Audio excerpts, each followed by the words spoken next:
And talk of sports, and you just can't miss cricket, can you? Well, the next session is the death of the Test fast bowler. Let me introduce to you an absolute legend of the game of cricket, Jeff Thomson. Known as Thomo, he's considered by many in the sport to be the fastest bowler of all time. He was the opening partner of a fellow fast bowler, Dennis Lillee. Their combination was one of the most fearsome in Test cricket history. Most cricketers, experts, and viewers who have watched cricket from at least the 1970s rate him as the fastest they have ever seen. And speaking to him is TV anchor and consulting editor, Sports NDTV, Nikhil Naz. During his 16-year-long career as a sports journalist, he has responded on multiple global sporting events. Would like to welcome both of them and would now request Nikhil to take this forward. Hi, good afternoon, everyone. I don't think the man sitting on my right needs any introduction. First of all, it's lovely to see some recognizable faces. I have some friends from the media that I can recognize, some sporting legends that I can see. Dhanraj Pillai, Ajit Pal Singh, Stephanie Rice, there's Ben Johnson there. So it's a great place to be in. The man next to me, as I said, needs no introduction, but I'll try one anyway, and I'll try and quote one of the legends in cricket, Mike Brearley, one of the most well-known captains, and he said that broken marriages, conflict of between husband and wife, and your daily problems don't exist when you're facing up to someone like Jeff Thomson. You forget about everything. That's the only good thing about facing up to Jeff Thomson. That is how he described him. I always wanted to know, he's arguably the fastest bowler in the world, and it said arguably because he was clocked at 99 miles per hour. And then you had someone like Shoaib Akhtar go past it, but I say arguably because in those days you had a very different way of measuring the speed. So this is a question I always wanted to ask Jeff. Do you think if you were measured in the current circumstances as they do right now, you would have crossed the 100 miles easily? Yeah, well, they tell me that anyway. But first of all, I'd like to say thanks for the invite. I'm honoured to be here with his distinguished guests and the fellow sportsmen and that from around the world. It's always lovely to come to India. You're such enthusiastic sports people, and I love coming here. As you know, I've coached a lot of kids over Mumbai way, Kerala, and Bangalore, and I haven't been over this way, of course, but they're just, you know what the difference I find between Indian kids and the kids we have at home? The ones at home are all smart asses, they all know everything. The Indian kids shut up and listen and want to get on with it, and they learn very, very quickly. That's the difference, and it's a real pleasure to teach them. Yeah, they just listen. Now, what are we talking about? The fast? Yeah. Of course it was faster than that. I mean, they timed it when it got to the pitcher, in other words, because Ben's here, I'm just saying, it wasn't at the batsman, it was down the other end, so not out of the hand. So out of the hand, the engineers are telling me mine was like 175 k's, 110 miles an hour. Wow. And I know it was quick because I used to break bats, pitches, heads, arms, ribs, legs, everything. If you got hit, the ball between the wickets, that wasn't a good thing to do. You want to make sure it hit your bat. Okay, so the difference was, as you're saying, that in those days you were actually measuring it when the ball met the batsman. That was the measure. Yeah. Whereas now you get it just from out of the hand. So effectively, you lose how much of pace when the ball bounces? Well, an average pitch about 10%. So if one of these guys bowls, and I'm telling you now, out of the hand, 150, by the time it gets to the batsman, it's going to be like 130 k's. Mm-hmm. So Kerry Packer, as you people would know, the Indians in the room, took over cricket, and we're all in there. The world's quickest bowlers are all there. All the West Indians, us, the South Africans, everyone that could bowl quick, Imran, everyone, yeah? And then when he handed it back to the cricket again, but he still had the TV rights, the guys were miles slower than all of us. We'd all retired. And he's gone to his engineers. What the hell, how are we going to fix this?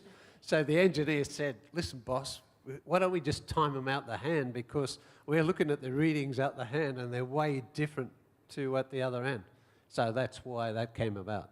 Okay, what we're discussing is the dying art of fast bowling. But Yes. before I get to that subject, there are a few legends about Jeff which I've read of or heard from other Australian cricketers. And now that I have an opportunity to speak with him, I thought I'd confirm it from the man himself. So I've got, I think, a total of 6 of these legends about you. You got to tell me if it's true and the story behind it.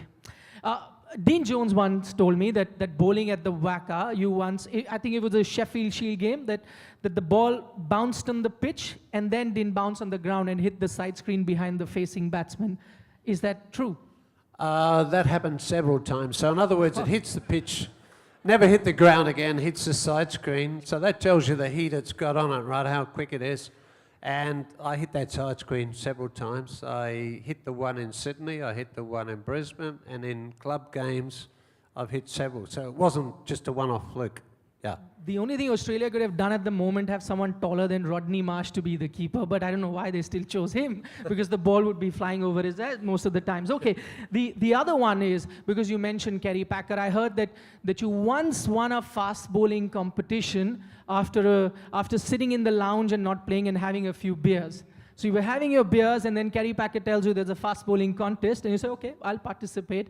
And that fast bowling contest, I think, had Imran Khan, had Michael Holding, and yet you won. Had them all, had everyone. Garth LaRue, Lenny Pascoe, Dennis Lilly, everyone. So I was banned, right? And I wasn't allowed to play because of contracts, because of the Australian Cricket Board. And so I'm sitting upstairs with Kerry Packer and Paul Hogan, you know, Crocodile Dundee and all this, and I'm just drinking, you know. And Kerry Packer, and I don't know if you met, who's met Kerry Packer in this room? Anyone? He was big and he was ugly and he had a lot of money. And he was the boss. And he's come up to me and he said, what are you doing here, son? I said, well, what else am I going to do, boss? I'm banned and this is what I usually do. I train with the boys, I come up here and drink and talk rubbish with you guys all afternoon. He said, the fast bowling competition's on downstairs. I said, so what? I'm banned. He said, son, I run this joint, I own this joint, get your ass down there and you better win. So he's obviously had a fair wager on me to win this bloody thing, and I didn't know. And I've been drinking beers for about 2 hours. And down I go, not dressed like this, but I'm dressed casual, you know, no tie and coat on. And I got my can of beer still, and I got no clothes. So I've said to them, they've all seen me come down, all these other and as soon as they saw me come down, they're thinking, well, who's going to come second? It was a bit like playing Tiger Woods years ago. It was who was going to come second. And I'm sitting there and I'm half drunk, and I said, listen, hey boys, I need some gear. So I borrowed some boots off somebody, some pants off somebody and somebody else. This is a true story. And I went in there, watching the West Indian guys, and they're all bowling short. You've got to hit the stumps, and you've got to bowl the quickest. And they're bowling bounces. They're the two of the slowest and worst things you're going to do. And I thought, this is the easiest money I ever made in my life. I walked in and bowled Yorkers and full tosses and won the thing, yeah. And I went back upstairs and Kerry said, how did you go, boy? I said, I won, boss. He said, just as well, I would have kicked you. So he obviously had money on me to win this. Yeah. I'm just wondering, were you quicker with those beers? Did the alcohol help you bowl a yard or so quicker? Okay, so that is true. The other bit is, I heard you could wrestle a wild boar with bare hands. Well, we used to. I mean, I come from the bush, so I've just been up north in Australia with crocodiles and everything that's true. So you go in and steal their eggs and hope that the mother crocodile isn't there, because she doesn't get very happy, you know. So you get in there and go to the nest, look around as good as you can, grab the eggs and get out of there as quick as you can.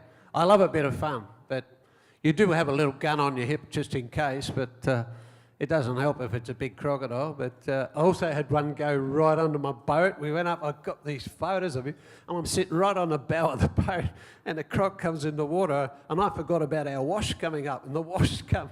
I nearly fell in on top of this bloody crocodile that was coming at us. But anyway. That's life. You've got to have a bit of fun in life. You've got to test yourself. Right, okay. 2 more stories left.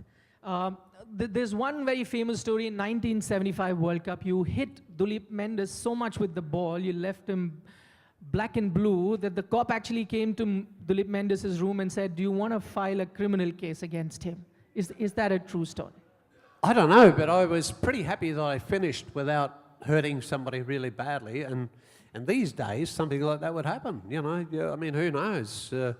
I was honestly happy to finish my career, and I know I shouldn't say it, but never killed anybody, because nobody had helmets back in those early days. You're bowling 100 and whatever miles an hour. I used to hit guys that didn't even move to play a shot. So in other words, they didn't pick it up. So they're sitting there and it's just bang, hits them and they're knocked out. So you're pretty lucky if you haven't damaged them in my time. Yeah. All right. Final story. This is a quote that's attributed to you. Let me see if it's true. You always told your fellow players, never refuse a young man an autograph because you never know he may have an elder sister. Yeah, that was another one of my, it was another one of my sayings. Okay, you said it. It did work pretty well, I'll tell you. Okay. All of those stories are true about Jeff Thompson right next to me. I just brought about these stories just to let you know what a legend he is of the sport. Now getting back to the subject of fast bowling. Firstly, do you agree that the art of fast bowling is dying? Well, it is. I mean, let me just say to you, I'll start, if we've got a bit of time, have we? Sure, we do. Dennis Lee and myself, we were supposed to be renowned as the two quickest opening pair ever. All we did was bowl. We used to play 4-dayers and test matches. We hardly ever played 1-dayers. They didn't even start. One-dayers never started to the first World Cup, right? 1975. There'd been an odd one or two played around the world before that, but World Cup started that rolling. And even then, it didn't take off really. You know, we still went home and played Shield cricket, 4-dayers, and Test cricket, right? And the 1-dayers only came around when it was a World Cup. So then Kerry Packer takes over cricket, and then all of a sudden we're in the coloured clothing. So then we got to do 1-dayers. We're playing 1-dayers everywhere and all that because we got paid more money. About the minimum guy got paid 6 times what he was getting for Australia to sign for Kerry Packer. All right, it's chicken feed compared to the guys that get paid now, but it was still good money back then, right? So they're getting 6 times, so they're all got a sliding scale of payment because they're different ability, right? From then on was a change in the payments. So we all played for Australia before that for the same amount of money. No matter if you're a bloody superstar or a mug, you're getting the same money, right? When money comes into it, all of a sudden everything changes. You look across the room and you think, he's getting $6 million, I'm getting $1 million, and he's not playing very well and he's not worth 2 bob. And you know, it just creates, it's a human instinct. It creates, you know, like angst and all this sort of stuff.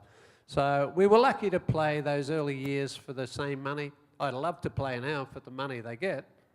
You know, it's just good luck to them. It's really, really good. But the trouble, talking about this fast, I'll just roll on from here. Back home in Australia, our cricket's gone downhill, as you'd all know, and you're all probably hoping, because we play you a lot in December, don't we? And I'd put my money on you if I was a betting man.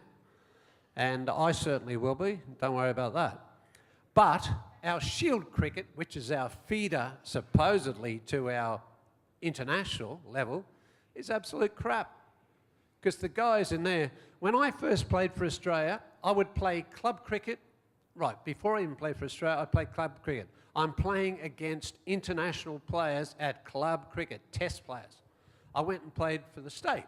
I'm playing against more of them because they're all in the state sides. Then, you know, you get to play for Australia, but you know what's required because you played against them since you were a young bloke. You know how good you've got to be, right? Now, none of the test players at home play in any of the club teams. They don't play in the state sides, very rarely. So all these so-called first-class cricketers in Shield cricket, Sheffield Shield state cricket, all they are is glorified club cricketers, right? They don't know what's required to be at the next level. It's a huge leap. And the thing is, they're getting paid way too much money.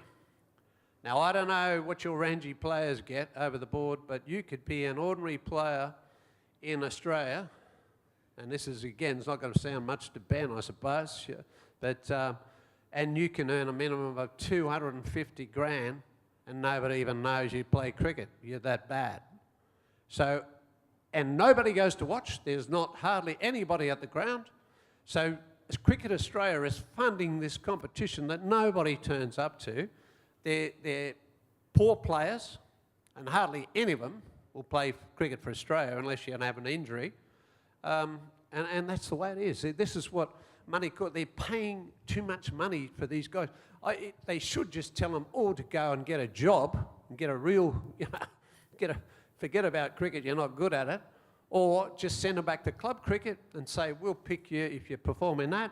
It really, what it's doing, is doing them a favour and make them get on with their life and go out and get a real job, because they're not good enough to play cricket for Australia.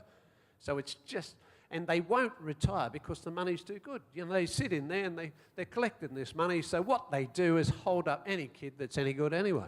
Okay, so what you're trying to say is because of that money coming in and not good level cricket being played at Sheffield Shield, essentially you're saying the level of cricket has fallen down, and not just fast bowling? Are you talking about everyone? I'm talking about everything. The batting, our batting's poor. It's disgraceful. I don't know if you've watched any of the games when they're playing Pakistan. The footwork's terrible, the technique, the whole deal. I mean, we're missing Smith and Warner. That's a couple of good players out of your team, out of any team. But the rest, it just shows you how it drops off, is what I'm saying to you. The techniques are bad. Because all they want to do is smack the ball out of the park because of 2020. They're looking for a 2020 gig. They don't care about playing for Australia. They won't anyway. And playing for the state. All they're using it for is to hope that somebody in an IPL or somebody will say, oh, we'll buy that bloke. Okay, because we're talking about fast bowling, I come back to the example you talk about Sheffield Shield and, not top-level players playing there. It's effectively club-level cricketers that are playing. It's quite similar, the situation here in India as well. If you look at our first-class cricket, the top stars don't eventually end up playing because of the season being so busy throughout the year. And they really don't get time to play that. Yet, I'm just going back to fast bowlers, we still end up producing real quick ones. I think in terms of generation, we probably now have the quickest bunch of fast bowlers that we have in India, despite the top cricketers not playing at the first class. Your bowling stocks are pretty good. The team you've got a really good, solid team. Your batters are really good. Your fielding's improved out of sight. Your bowlers are really good. That's why I say when you go to Australia, you guys should win. I don't know why. As long as you play hard enough, as in, like Kohli does and that, and get out there and be, like you're batting for your life. There's no reason why you shouldn't steamroll our blokes. Our guys have got really good bowlers, but we've got poor batters. Without Smith and Warner, very average batting side. Very, very average. Okay. But it's all caused by money. Like you said, they chase the money goes around, they just want to play the 2020. Some blokes don't even bother playing that. All they do is play 2020. A good example is Chris Lynn, that plays for us. You haven't seen much of him over here because he hasn't really cut loose. But Lynn, he's a mate of mine. He played for my club. He played with my boys. And his attitude is, he just wants to bat. He doesn't want to field because he buggers his arms up and all that. And I said, that's all well and good, Lenny, but if you don't get any runs, you're going to get the axe very quickly. Yeah. So do you think that's another reason that the game of cricket now glorifies? I think with the advent of T20 glorifies batsmen, so there isn't much for a fast bowler, which is why you won't have the young kids then taking up fast bowling. Is that the reason that you're trying to get? I'll tell you what happens with the art of fast bowling is 2020 cricket. You can come in and bowl good balls and they're just going to slap you over the fence because the boundaries are disgraceful. They're probably from here to the back door there. I mean, a kid could hit it that far and get a boundary. But they all want to see the boundaries. The balls are terrible. The wickets are flat. They just want to see batsmen get hit around. And I'm not saying this because I'm a bowler. I'm just telling you the facts of life. And the bats are huge. Like, they play shots badly. Blokes bat badly, and a miss hit will go over the infield. Whereas in our day, the batters had normal, proper bats. You couldn't do that because you knew you'd get out. The ball would just pop up. But now with these thick bats, it flies further than it should, or they get a 4 when it should have been a 1, probably, and all this. And what have they done for bowlers? They've made balls worse, right? And the only thing the bowlers got that's any better since I played is good shoes to bowl in, right?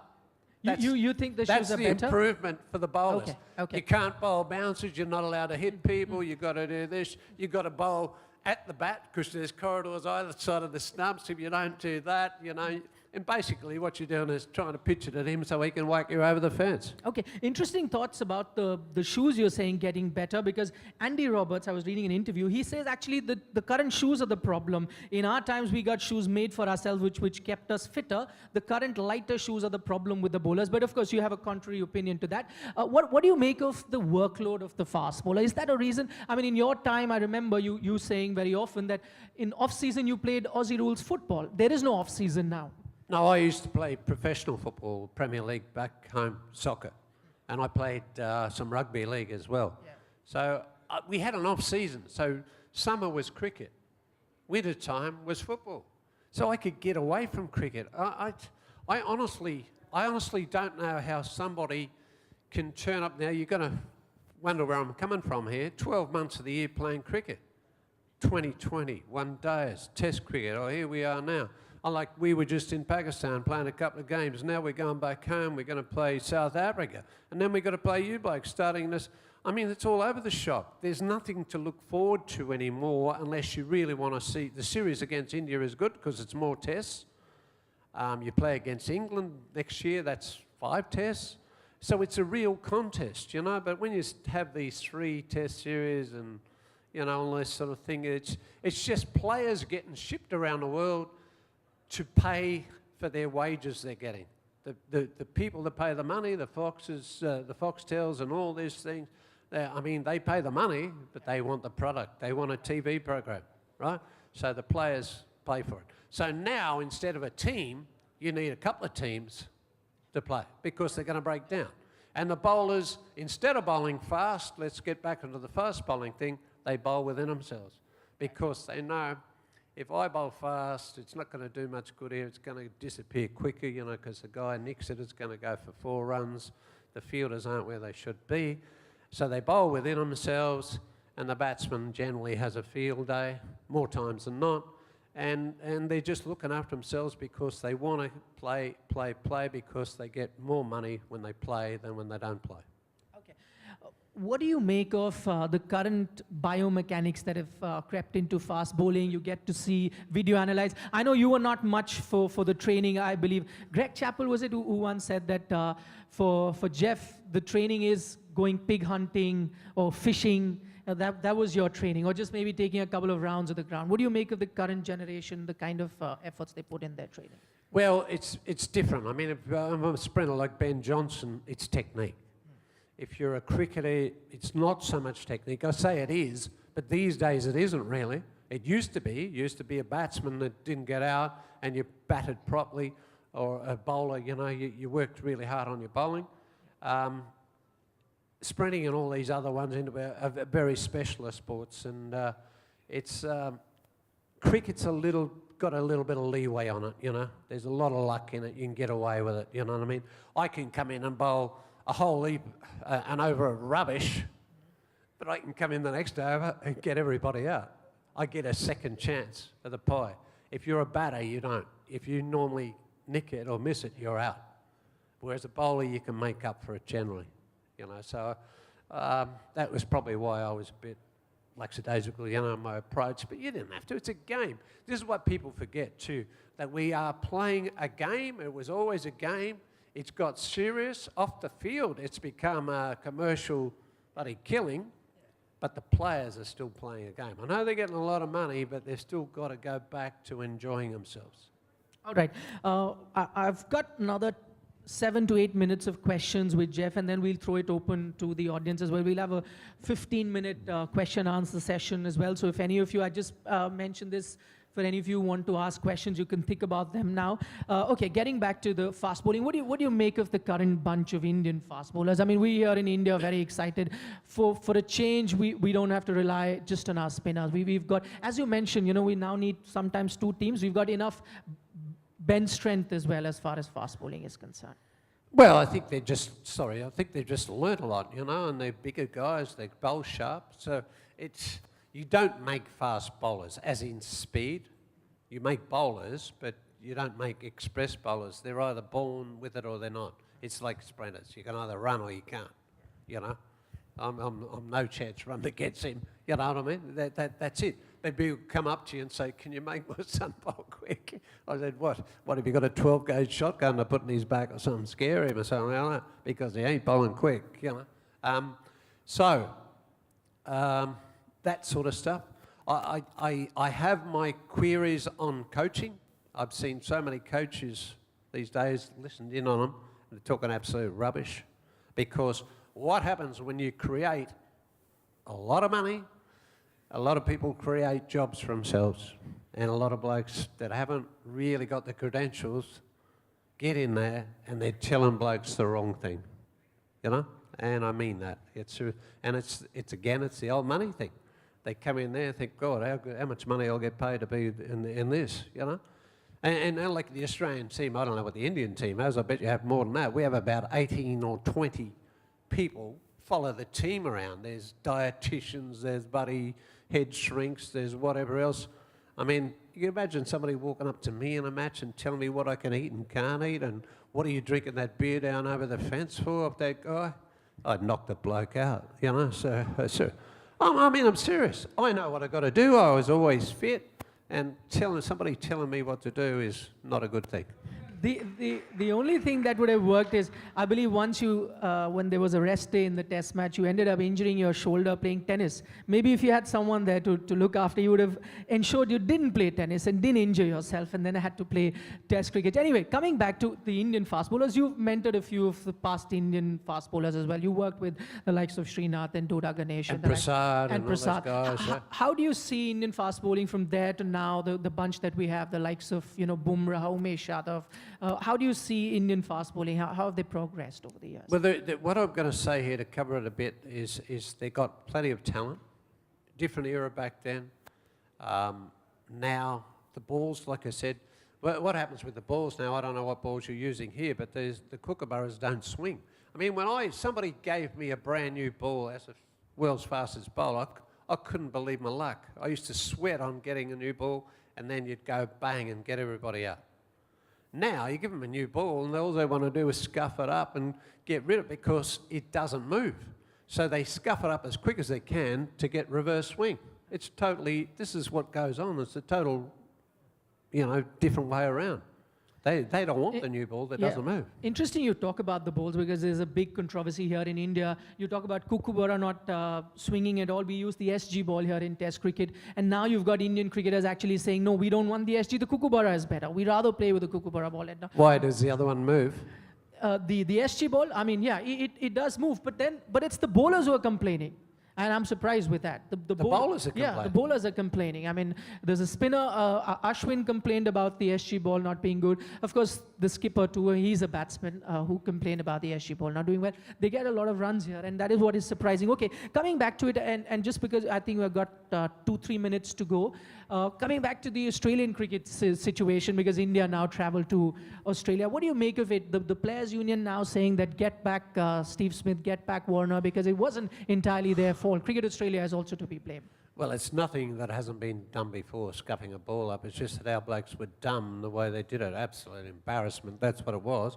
But nobody should have got fined 12 months. Yeah. Apparently what had happened, this is another little scoop for you, that I was told by Glenn McGrath, that they got banned for 6 months by Cricket Australia, and then one of our mystical prime ministers that we've had in the last 2 years, what was the last one, Malcolm Turnbull? He rang up Cricket Australia and said, 6 months isn't enough, I want you to ban them for 12. How bad is that? I would have told him, listen, you can't even run the country, don't tell us how to run cricket. I'll give you the tip. But he's, that's a true story. That's what Glenn McGrath told me, so I don't think he's going to be telling me any porky pies. What was so do you think now, in hindsight, the ban should be reduced? The ban was ridiculous. I said from the start it was embarrassing. I was totally embarrassed as an Australian player how they did it. They can't even cheat properly. You know, that's how dumb they are. And to get banned for 12 months and probably cost them $10 million each, who gets fined $10 million? Can you tell me somebody that's been fined $10 million in sport? Oh, I don't know. I just think it's ridiculous. For scruffing of a ball. For just scratching a ball? Yeah. Ridiculous. In general, because a lot has been written about the culture in Cricket Australia, that you know, I go back to the point about money that you make. The point that was made is that now Cricket Australia by themselves have become arrogant, and the focus there is on getting money, on how many tours you're playing, what should the players be doing, rather than look at the betterment of the sport in general. Has that corrupted the administrators as well? I tell you where all this bad speaking come from, the mouthing off of the other players, and it's one of the blokes that's acting holier than thou at the moment, is Steve Waugh. Steve Waugh in 91, when he had that team that nobody was ever going to beat, all they did was mouth off at everybody. I used to do the commentating. So we're sitting there with you have the lag on the mouthpiece, and they used to give it to everybody that come in. There's Ponting, Hayden, Healy, Steve Waugh, Mark Waugh, Bernie. You can imagine, absolute garbage I used to hear through the microphones. It all started then, and it continued on. And then a bit more weakness crept into the Australian team when a bloke called Michael Clark was captain and started to do his own stuff and wouldn't do the team things. And you've had some blokes like this, so I don't need to mention names, you know what I'm talking about. And that just corrupts the side. Okay, finally, before I throw it open to questions, because you speak about sledging and you were quite the master at that. No, I wasn't. I didn't sledge. I used to sledge myself. I used to turn around and be swearing at myself because the other batsman who was sitting there, you could see him sort of looking out the corner of his eye, hoping that I wasn't swearing at him and that I wasn't just happy with him. That's the way I got myself going. You sledged even on TV before the 74-75 Ashes. You said on TV, and the English team watching you on television, you said, "I want to see blood on the pitch." That's how you sledged. Yeah, but that was off the field. I just said it. I mean, if a guy's standing there in a pool of blood with some teeth sitting there as well from the bloke you just pitched at, and the other guys come out and they've got to stand in that, they're not going to hang around too long. It makes my job very easy. Okay, I think the smartest cricketer to have played alongside Jeff Thompson was Greg Chappell, because he first saw him in Sheffield Shield cricket and thought he's never wanting to face him. He said, "Listen, come over to my side, play for my state. I want you to." And he moved over and played along Greg Chappell for Queensland. Okay, we've got questions coming in. I'll take, this gentleman wanted a question. Yeah, go ahead, please. Do you have a microphone with you? Okay, no, I'll... We've got a spare here. Oh, no, there it is. Him first. Okay, fine. He's been raising his hand before even the session started. No, so actually, I was simply giving one writing. Anyhow, I'm thanking everybody that's giving him a chance to speak. Anyway, this is a question to Mr. Thompson. First, an elation, because after a heap of abuses, I am giving an elation to you, sir. That is speed. Can you take the mic closer? We can't hear you. Yeah. Actually, speed and yourself are Siamese twins. Actually, age has stripped you or your hand, that speed or the stamina to bowl in the field. That I am questioning, sir. That is whether I am audible clearly. Yeah, go ahead with your question. I heard your comment. That is the question only. This is the end of that, there is a question. Speed and yourself are Siamese twins. Yeah. Age has stripped your hand or arm not to allow you to bowl in that lightning speed. But God has gifted you that speed that has descended in your tongue, so that you are speaking in such a lightning speed that anybody who will put question to you, he will be automatically bold. Okay. This is my question. So that's not a question, actually. It's a comment. He's saying speed is inherent inside you, not just how fast you bowl, but also the way you talk. And that, anyone who poses a question at you would just be clean bowled. I think that's the comment that he's trying to make, but there's no question. But, question in end, simply one sentence. What is your plan to nurture new talents, or nurture or train or groom? Yeah, to go ahead. train or groom the new talents across the globe. Okay. Are you interested to come to Odisha, provided there is a chance to? So he just wants to know, do you have any plans to nurture, groom some fast bowling talents across the globe, or are you actively doing it? I know you did it in India too. I was here in India for a while till they cut it off, and then, they switched to hockey because it was a board, there was a panel vote. So we actually Shardul Tulka, who's in the Indian squad, he's from there, from Mumbai, with the guys I coached. And several other guys, they're in the Ranji sides and all that. So I coached 3 different Ranji teams, Kerala, Bangalore and Mumbai. And we did really, really well with the bowlers. I loved coming here. I'm open to more. Fast bowling's not that hard, provided you know what you're talking about. It's all about technique, right? Now that's going to contradict what I said about Ben and myself before, but I know what works. I was an athlete. I used to, throw the javelin, discus, the whole deal. One of my boys, an international athletics coach, everything. We all love sport at home. We've got a couple of boys that are in the world long drive, hitting golf balls out of sight. So, I mean, we know what works. Okay. And that's what helps. Okay, the gentleman there with the spec. Good morning, Jeff. I'm Devashish. Hi. Welcome to Bhubaneswar. My question somewhat transcends from where he left. If you had an opportunity to advise the state government on a vision or a roadmap as to how to produce fast bowlers in the city, and cricket anyway is a very integral part of the city as well as the nation here. So what would be your steps which you would give a broad roadmap for the state government in case you get an opportunity? Well, I used to get roughies. What I say is roughies. I used to go away each session that I have before the next session would come. So I would do probably 4 weeks, right? What I was doing over there on the West Coast, I'd do 4 weeks, be away for a couple of months because the wet season would come in. I would have somebody else. When I went away, I'd say, I want you to go out in the back blocks and just get me kids that are big, strong, whether they can play cricket or not, I don't care. If they can throw a ball hard, I want them to come in here, right? So we used to get kids in, and I used to have to alter them quickly. And they would change very, very quickly because the biggest tag over here is they're coming from poor areas, they want money. And if you show them they've got a bit of talent and encourage them, man, they're away like a cheetah chasing something to eat. They're just hungry and they want to learn and they do really well. And we used to feed them the whole deal. These kids would have proper meals. And it was the best fun ever because they were feeding them. So, like I said, in 1.2 billion people, whatever you got, you've got to have a shitload of sportsmen out there. Excuse the French, but you've got to be able to do everything.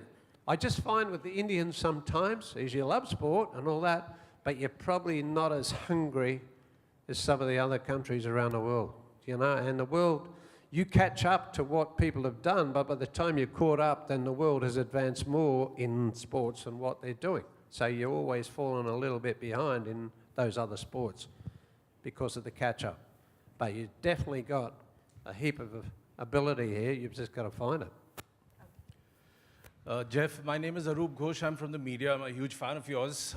For many of us, one of the greatest sights on the cricketing field was to see a fast bowler in full flight steaming in. Now, 2 quick questions on that, because the topic is the death of the fast bowler in Test cricket, which Nikhil is handling so well. My first question is, have the nature of the pitches changed worldwide? You've mowed down the grass. You're doing everything possible to kill the fast bowler. And then the restriction on the bouncers. Hit the guys, get the wickets. Why has it all stopped? Well, that's right. Like I said to you before, when they want more runs, they make the wickets flatter, bring the flags, bring the boundaries in. The balls aren't so great, like I said before. The bowlers, they've got an uphill job with those bats that they got. And the stupid part about it is, like I've always said, now they've got all the protective gear under the sun. Some of them wear 2 thigh pads and arm guard. I think they forgot they got a bat in their hand to hit the ball with. Sometimes when I see them walk out with all this padding on, I think, sorry, don't you know you've got a bat in your hand to hit the ball? If you're any good, it shouldn't even hit the rest of your body, But, having said that, they've got all that protective gear, helmets and everything like that, and you're not allowed to get up them too much, or you get stopped. Now, how ridiculous is that? That's all I'll say. I don't make the rules, but they've gone the wrong way in a lot of decisions. For excitement for the crowds, to look at. Because if you see you see a guy bowl short and the guy hooks the ball or cuts the ball or he's having a go and you see the guy's getting upset. It sort of lifts the game, lifts the crowd, lifts everybody. I was over there where you guys were playing India in England. And there were some exciting test matches there. Really, really good. So I don't know what we do about test matches because nobody turns up to them so much. They do in England.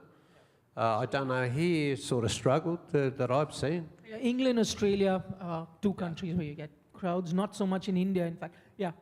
Thank you. Good afternoon, sir.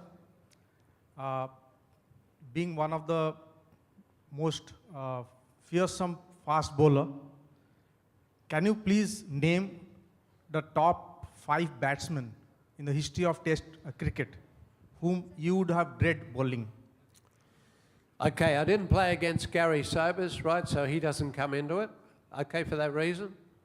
I didn't play against Sir Donald Bradman, but I did, and I didn't, not in a match. So, okay, forget those 2, right? And they probably would be definitely in the mix. But from my experience of what I've seen, you know, I've always liked Brian Lara, Viv Richards, fantastic on his day. Sonny got runs against the world's quickest bowlers in the days when nobody used to do that, right? So Sonny survived that era manfully, you know, for a little bloke as well that was used to playing over here. He knew how to adapt. Where else are we? There won't be an Englishman in there, I'll give you the tip. I'm not that generous. Aussie, Greg Chappell was pretty good. Greg Chappell was fantastic. And a bloke that never played Test cricket that was such a good batter was Barry Richards. Barry. But Majid Khan and these blokes were good batters, Asik Vikla. There were so many, man. Yeah, these guys got their runs against the biggest barrage of fast bowlers this earth's ever seen in those days. All those West Indian guys, you know, the Roberts, the Holdies, the Crofts, the Garners, the Wayne Daniels, the Sylvester Clarks, then throw in all of us, throw in Imran, all these other blokes. They got their runs with no protective gear on wickets that were much more bouncier than the ones these guys played on. Uncovered most of the time, those pitches that you had. Yeah. Okay, quickly, Diggy. You don't have a mic, you could be loud enough. Just.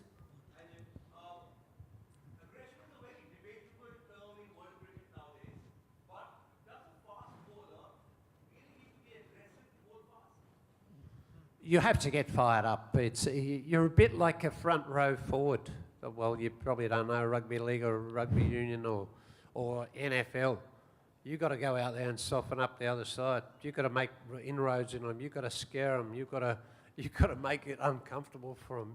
You've got to go out there and make it look like that ground is our ground. You've got 2 batsmen out there and you're not welcome. It does really help if you can do it. But it takes a fair bit to do it. And I'm not saying that because I'm a fast bowler, but if you can do it, it makes life a lot easier. Mate, Dennis and myself had bowled, and then the blokes had come on after us were medium pacers. Max Walker wouldn't get my mother out, seriously. But he used to get wickets because the guys who were in batting would say, shit, we better smash this bloke around before those other 2 come back on because they're going to kill us.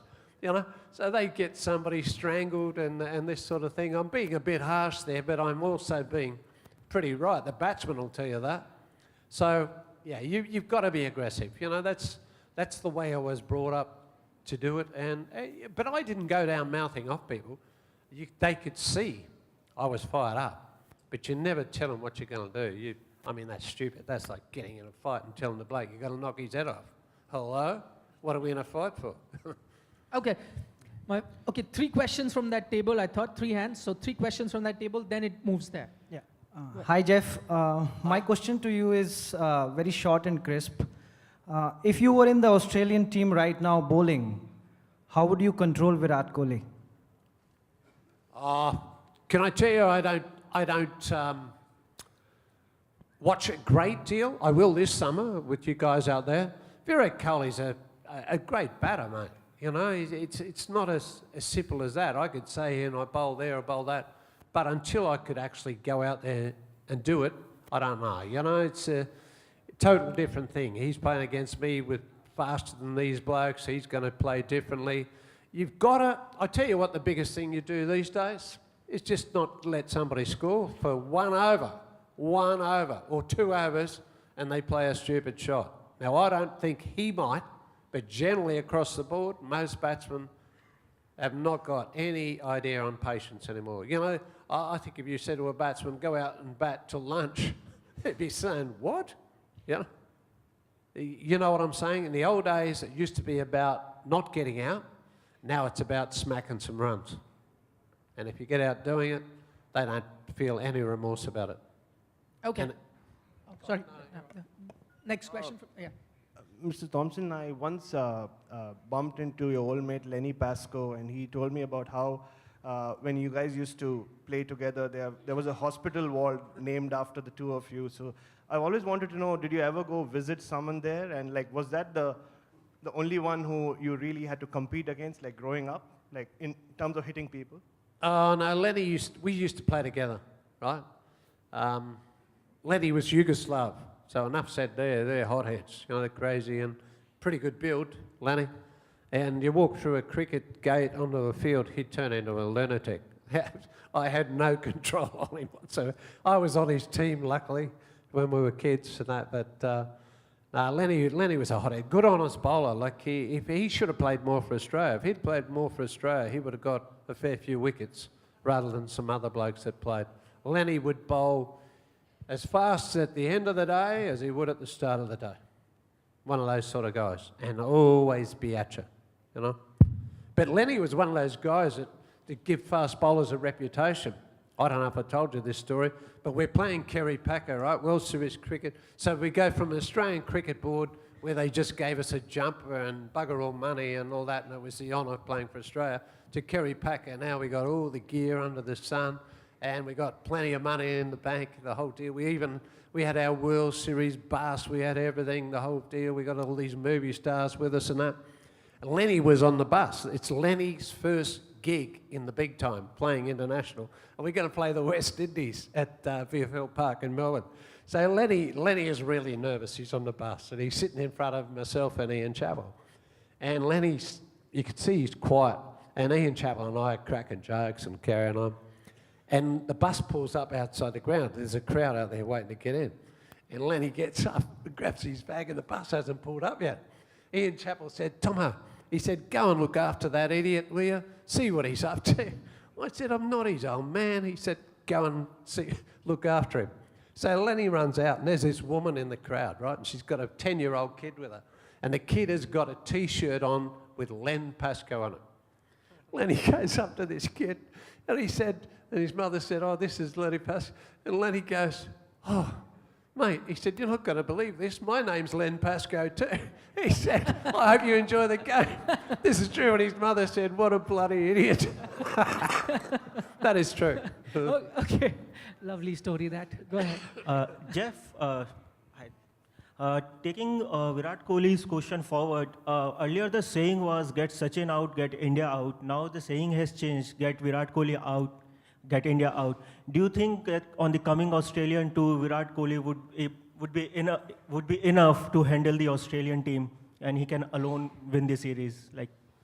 Well, you need help. I mean, I missed a couple of guys before. You know, there's blokes that are on the board, like Laxman and these guys too before. But you can't name everyone, Dravid and all that. You know, they're all superstars. Well, that's what I said. I hope the rest of the team play as tough as he does against our bowlers. You only need a couple to help him out, and you've got a decent score. Because I don't see our blokes getting a decent score. So if you can get 350, 400, you're up and away. Okay. Yes, sir. Yeah, good afternoon, Jeffrey, and good afternoon, Nikhil, ladies and gentlemen. I am Dr. R. Natarajan, former national champion, national record holder for 9 consecutive years, and qualified to run the 200 meters in the Atlanta Olympics. I am Assistant Commissioner, Central Excise GST, Chennai. I am a yoga expert and the only first Indian to finish doctorate in athletics.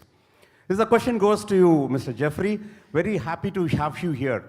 What is the secret of speed of your fast bowling? Like if you ask Ben Johnson, the legend sitting here, he would tell that converting strength into power is the secret of his speed. What was your secret of his speed? What you believe? And as a speed star, have you experienced hamstring injuries? How did you protect them or how did you overcome? Thank you so much. Does that answer your question on that one? I could put my feet behind my back, you know, which is, well, I won't say anything, but no, I was lucky I was born athletic. Now that's just luck, right? I didn't mean it that way. I could play most games, pretty good at things, right? But I like bowling quick. I could always throw further than everybody, you know, I just love throwing. And my dad had the action that I bowled with, so I naturally bowled that way, which is how a baseball pitcher pitches. You got to throw a ball hard. You don't stand front on, you stand side on. So I got everything into it at delivery, right? You don't have to run far. I mean, baseball pitchers stand there, take one step. So what do you need to run from that? That's all just rubbish. It looks good, looks pretty to the cameras and all that sort of thing. There's not much good for your health when you've got to bowl for 6 hours. I'd rather bowl shorter and bowl quicker. So I was just lucky that it worked out that way, you know what I mean? Luck of the draw. I had 5 brothers, and no, they all played sport, but none of them could bowl as quick as me. So it's luck, isn't it? You know? Yes, there and then. Yeah, I'm from All India Radio. Jeffrey, I would like to remind you of the third test in 1981 in Melbourne, where you were not probably playing, Pascoe was playing, and there was that infamous walkout by Sunil Gavaskar. Did you watch that match? Have you ever discussed with Lily that it was an LBW or not? 7th of February 1981. I wasn't in the team, was I? Well, I don't know. Well, we'll look at David Warner. He walked off the other day in Sydney. It didn't suit him. He stomped off the field. I don't know. You just can't make up your own rules, you know. Cricket, it's got a little bit out of a hand at what you're supposed to do. And whatever Warner walked off the other day in Sydney. Didn't suit him, wasn't happy with what somebody said, and then come back on later. What's up to the umpire saying, excuse me, where do you think you're going, pal? Back here or you're out? You know?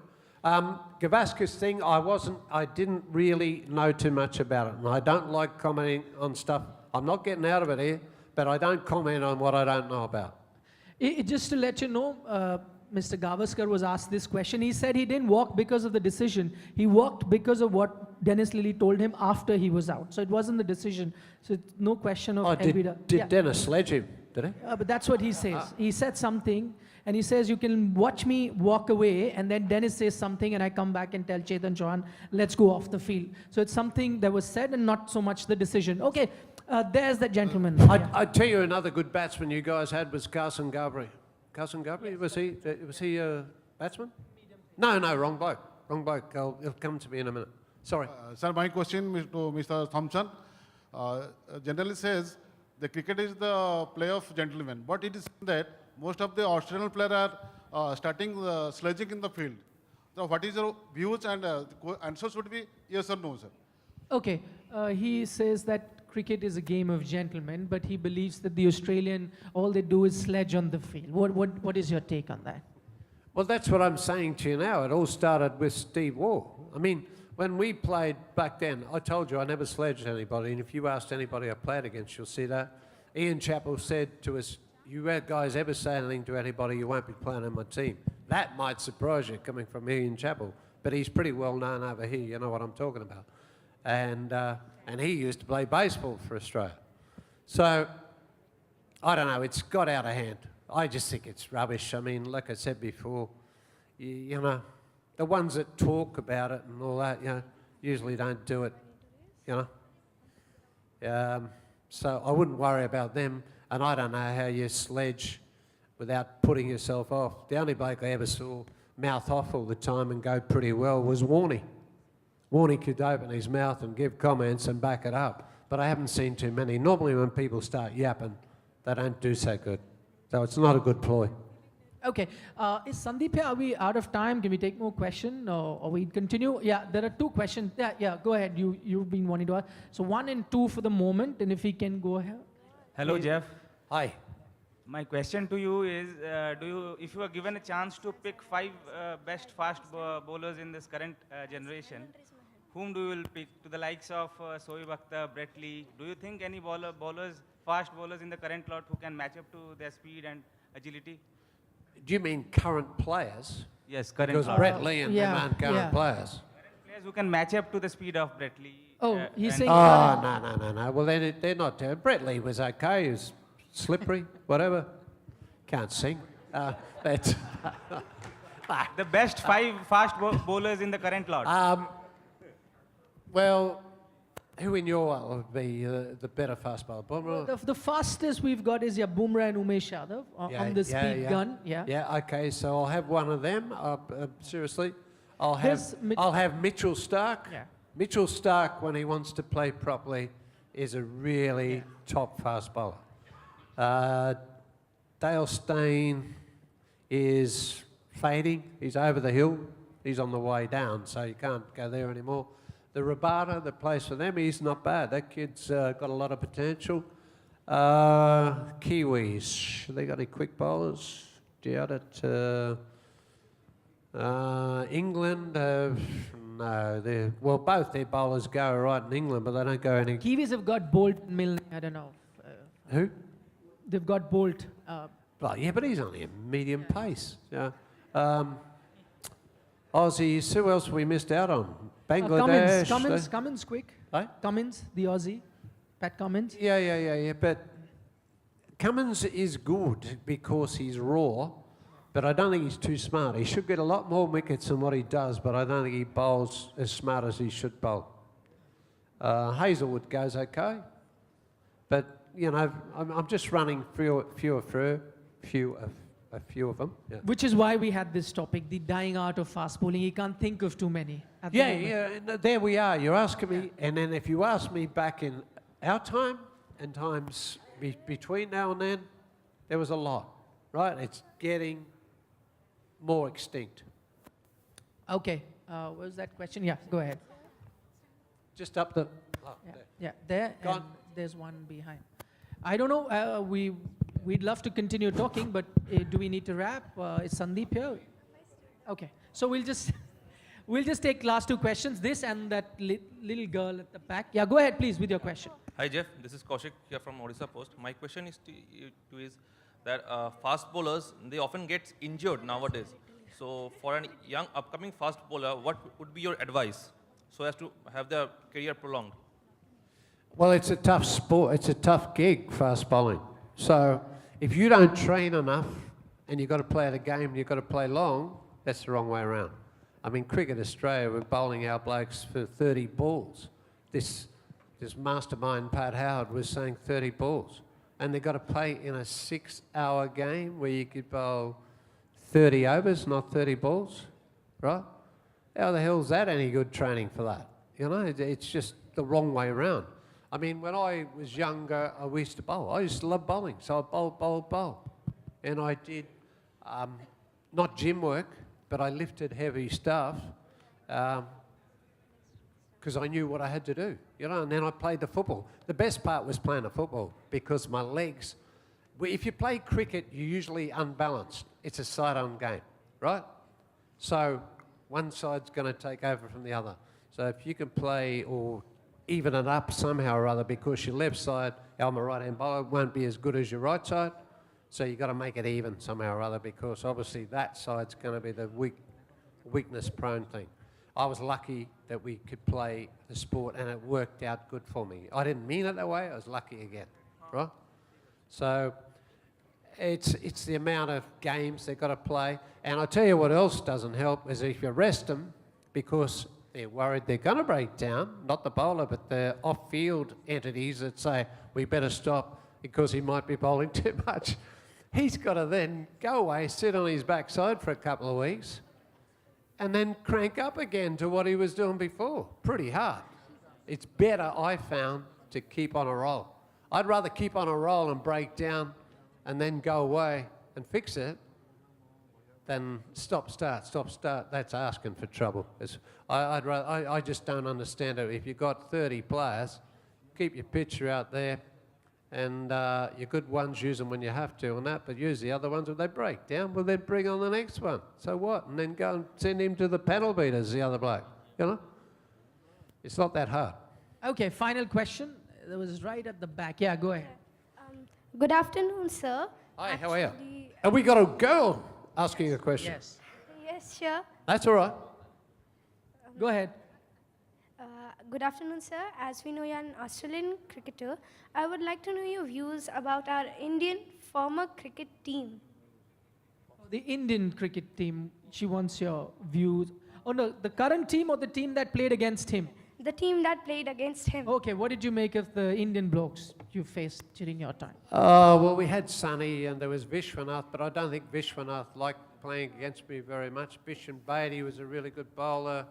And who else was with him? There was the Chandrasekhar, there was Prasanna. Chandrasekhar was an absolute nightmare. Fast leg spin bowler. We had a withered arm one side and the other side. Oh, he used to knock your teeth out if you didn't watch out. The wicketkeeper used to wear a helmet back in those, the first time ever, because he was so quick through the air. He was a nightmare to play against. But generally, I thought for a couple of batsmen, yes, and then it dropped off big time. Most of the other guys were scared of the fast bowling, back in my time, you know, because they hadn't been around. They used to play here on flatter wickets with probably medium-paced bowlers bowling out, and all of a sudden you got the quickest bowlers that been on the planet, and it's probably not a very comfortable spot to be in. Yeah. Right, I think that is a wrap. No more questions. Jeff, thank you so much for taking our time coming over here to India. It was a pleasure talking to you. Pleasure. Thank you. Thanks very much. Thanks.